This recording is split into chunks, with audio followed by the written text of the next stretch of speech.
مفتی صاحب آپ سے پہلے بھی یہ سوال کیا تھا کہ اللہ تعالیٰ نے قرب قیامت کے لیے حضرت عیسیٰ کو کیوں منتخب کیا, اس کی کیا حکمت ہے؟ حضرت عیسیٰ علیہ دیکھو پیغمبروں کو جو معجزے ملتے ہیں وہ اسی زمانے کے حساب سے ملتے ہیں.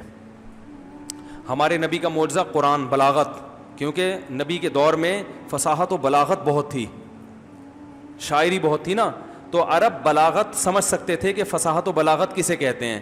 لہذا اللہ نے قرآن نازل کر کے چیلنج کیا کہ ایسا کلام لے کر آؤ. تو چیلنج یہ تھا کہ انہوں نے تو کسی مدرسے میں ایک دن بھی نہیں پڑھا اور یہ تم سے بھی زیادہ بلیغ کلام پیش کر رہے ہیں. تو عرب کی سمجھ میں آ گیا یار, یہ وہ خود شاعر تھے نا, انہوں نے گواہی دی بھائی یہ انسان کا کلام نہیں ہو سکتا. کسی اور کے سامنے پیش کیا جاتا, اس بیچارے کو بلاغت کا کیا پتا کہ بلاغت کیا ہوتی ہے. تو جو پیغمبر جس زمانے میں معجزہ لے کر آتا ہے نا وہ اسی زمانے کے حساب سے. موسیٰ علیہ السلام کے دور میں جادوگروں کا دور تھا, تو اللہ نے حضرت موسیٰ کو ایسے معجزے دیے جو جادوگروں نے گواہی دی کہ یہ جادو نہیں ہے. جادوگروں کا دور تھا نا, سانپ بنانا, یہ کرنا, تو اللہ نے موسیٰ علیہ السلام کو کہا لاٹھی سے سانپ بناؤ. جادوگر حیران ہو گئے, یار ہم جو رسی سے سانپ بناتے ہیں وہ تو دیکھنے میں سانپ ہوتا ہے, حقیقت میں نہیں بنتا, یہ تو واقعی لاٹھی سے کیا بنا رہے ہیں, سانپ. ایمان لے آئے سارے کے سارے. تو ان کے لیے جادو اور معجزے میں فرق کرنا کیا تھا؟ آسان. جس کو جادو کا نہیں پتا اس کے لیے جادو اور معجزے میں فرق کرنا, بولو بھائی, مشکل. تو اس لیے اللہ نے موسیٰ علیہ السلام کو ایسے معجزے دیے جو اس زمانے کے لحاظ سے بہترین تھے. تو حضرت عیسیٰ جو قرب قیامت میں نازل ہوں گے اس کی ایک حکمت یہ بھی بیان کی جاتی ہے کہ قرب قیامت میں سائنس اور ٹیکنالوجی اپنی عروج پر ہوگی, انتہا پر ہوگی, سمجھ رہے ہو نا, اور میڈیکل سائنس انتہا پر ہوگی. اور میڈیکل سائنس یہ بات مانتی ہے کہ کچھ بھی کر لو مردے کو زندہ, بولو بھائی, نہیں کیا جا سکتا.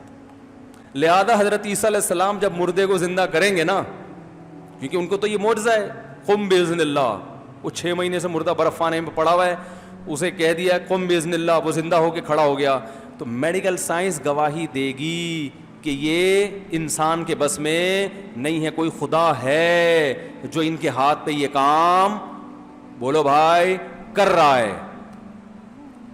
دیکھو اگر موسیٰ علیہ السلام آئیں اور لاٹھی کو سانپ بنائے نا, تو بہت سے لوگ کہہ دیں گے یار کوئی شعبدہ, کوئی معاذ اللہ کوئی جادو ہوگا, کہہ سکتے ہیں نا آج لوگ, کہ ہر آدمی تھوڑی جادو کی حقیقت سمجھتا ہے. لیکن میڈیکل سائنس تو اب سب سمجھ رہے ہیں, ساری دنیا کے ڈاکٹر وہ گواہی دیں گے. پھر وہ جو مٹی کا پرندہ بنایا اور اس میں پھونک ماری اور وہ اڑنا شروع ہو گیا, میڈیکلی یہ ممکن ہے؟ ڈاکٹر کہے گا بھائی یہ تو اگر پرندہ بنانا بھی ہے تو پرندے ہی کی جینز کوئی سیل لینا پڑے گا, اسے کسی دوسرے پرندے کے سیل کے ساتھ کراس کرنا پڑے گا, یہ لمبا چوڑا پروسیس ہے, لیبارٹری میں ہوگا, یہ بھی رومال بچھا کے نہیں ہو سکتا. حضرت عیسیٰ علیہ السلام کہیں گے اچھا ٹھیک ہے بھائی, لاؤ مٹی لے کر آؤ, کیچڑ لے کر آؤ, ٹھیک ہے نا, اس سے کبوتر کی شکل بنائی اور بولیں گے کن طیرم باذن اللہ, اللہ کے حکم سے کیا بن جا, پرندہ. وہ پورا صحیح سالم کبوتر بن کے اڑنا شروع ہو جائے گا. تو یہ ایسا معجزہ ہوگا جو اس زمانے میں اس کا معجزہ ہونا آسانی سے سمجھ میں آ جائے گا. یہ سائنس کو چیلنج ہوگا. سمجھتے ہو گے نہیں سمجھتے ہو؟ جو پیدائشی نابینا ہوتا ہے نا, میڈیکل سائنس کہتی ہے اس کی آنکھیں, بولو, نہیں آ سکتی, ممکن نہیں ہے. حضرت عیسیٰ علیہ السلام پیدائشی نابینا کے آنکھوں پہ ہاتھ پھیریں گے, اس کی بینائی ہے بھائی, بولتے کیوں نہیں؟ تو یہ جو, کیونکہ جو سائنس تو ہر مذہب میں اکثر سائنٹسٹ ہی مخالفت کرتے ہیں, کہتے ہیں مردے قیامت میں زندہ کیسے ہوں گے, اللہ بتا دیں گے ایسے ہوں گے, ٹھیک ہے نا. سائنس تو یہ کہتے ہیں نا مردے کیسے زندہ ہوں گے, بھائی اللہ بتا دیں گے ایسے ہوں گے. عیسیٰ علیہ السلام کو کہیں گے ذرا 2-4 مردے زندہ کر کے دکھاؤ, پھر وہ مردہ زندہ ہو کے بتائے گا بھی میرے اوپر گزری کیا ہے, ٹھیک ہے نا. تو لوگ انسان کے بچے بنیں گے اس وقت. تو ایک یہ بھی حکمت معلوم ہوتی ہے. اور ایک بڑی حکمت یہ ہے کہ آخری جنگ جو مسلمانوں کی سب سے بڑی جنگ ہوگی وہ یہودیوں کے ساتھ ہوگی. کس کے ساتھ ہوگی؟ یہودی کے. تو اور حضرت عیسیٰ کے سب سے بڑے دشمن کون ہیں؟ یہودی, جن کا یہ دعویٰ ہے کہ ہم نے حضرت عیسیٰ کو قتل کیا تھا. تو اللہ یہودیوں میں جو اسلام قبول نہیں کریں گے انہیں حضرت عیسیٰ کے ذریعے مار پڑوائیں گے, حضرت عیسیٰ کے ذریعے, تاکہ انہوں نے حضرت عیسیٰ کے ساتھ جو ظلم کرنے کی کوشش کی تھی اس ظلم کا حضرت عیسیٰ ہی کے ہاتھوں ان سے انتقام لیا جا سکے. سمجھتے ہو؟ اور تیسرا مسئلہ, تیسرا اس لیے کہ ہمارے ہاں جو لبرل لوگ ہیں جو کہتے ہیں حضرت عیسیٰ آسمانوں پہ زندہ نہیں ہیں، جو جغامدی صاحب جیسے لوگ، اللہ ان کے بارے میں بھی بتا دے گا. حضرت عیسیٰ جب نازل ہوں گے نا تو وہ بھی بتا دیں گے کہ دین مولویوں سے سیکھا کرو، پروفیسروں سے بولو بھائی نہیں سی. جب وہ آئیں گے نا قرب قیامت میں تو خود بتا دیں گے دیکھو میں آسمانوں پہ زندہ تھا، اور غامدی صاحب کے جتنے کلپ تھے وہ سارے کیا ہو گئے؟